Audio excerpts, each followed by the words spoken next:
কালকে 21শে জুলাই আছে। আপনারা জানেন 21শে জুলাই আমরা সকল শহীদদের সম্মানে স্মরণে 21শে জুলাই আন্দোলনে যারা শহীদ হয়েছিলেন তাদের সহ বিভিন্ন গণ আন্দোলনে জন আন্দোলনে যারা শহীদ হয়েছে তাদের সকলকে আমরা শ্রদ্ধার্ঘ নিবেদন করি। আর আমাদের যত ইলেকশন হয় মামাটি মানুষকে ধন্যবাদ জানিয়ে 21শে জুলাইটাকেই আমরা বেছে নিই মামাটি মানুষকে ধন্যবাদ জ্ঞাপন করবার জন্য, মামাটি মানুষ দিবস হিসেবে পালন করবার জন্য।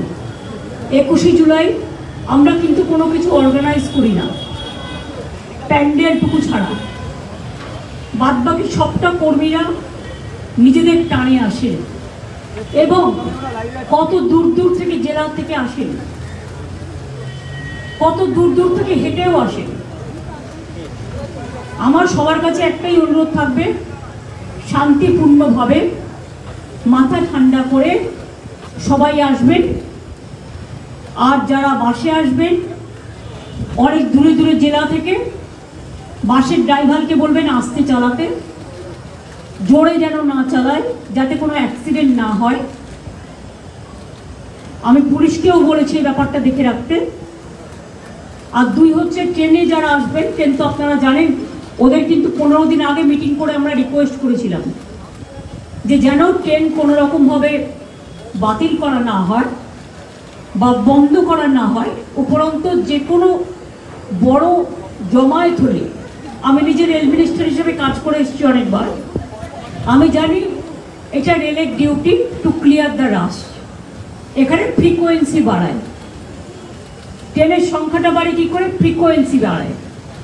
সুতরাং আমি আশা করব রেলেও যারা আসবেন এবং রেল পরিষেবা যেন ঠিক মতো থাকে। আমরা আবেদন করছি, আগাম বলে রাখছি। 2 হচ্ছে যারা রেলেও আসবেন বাইরের দিকে কেউ মাথা ঝোঁকাবেন না, কারণ অনেক সময় আমি দেখেছি মিটিংয়ে আসতে গিয়ে বাইরের দিকে মাথা ঝোঁকাতে গিয়ে ট্রেনের যে পিলারগুলো থাকে তাতে ধাক্কা খেয়ে মারা গেছে আমাদের 3-4 জন কর্মী। কোনো মানুষই যেন এটা না করে, তাদের নিজেদের জীবনের নিরাপত্তার জন্য। এইটুকু বলে গেলাম। বাদ বাকি যা বলার, আমি প্রতিবারই আসি, কর্মীদের সাথে দেখা করে যাই।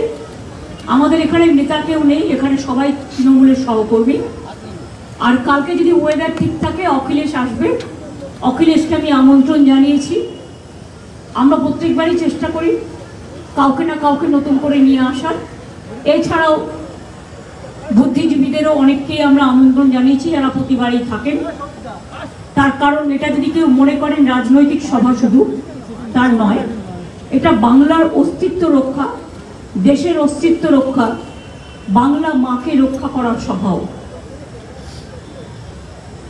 কাজেই আপনাদেরও আমি প্রেস মিডিয়াকে আবেদন জানিয়ে যাচ্ছি, যদি কোথাও ভুল ত্রুটি হয় আমাদের যারা থাকবে দায়িত্বে তাদের বলবেন, দেখে দেবেন।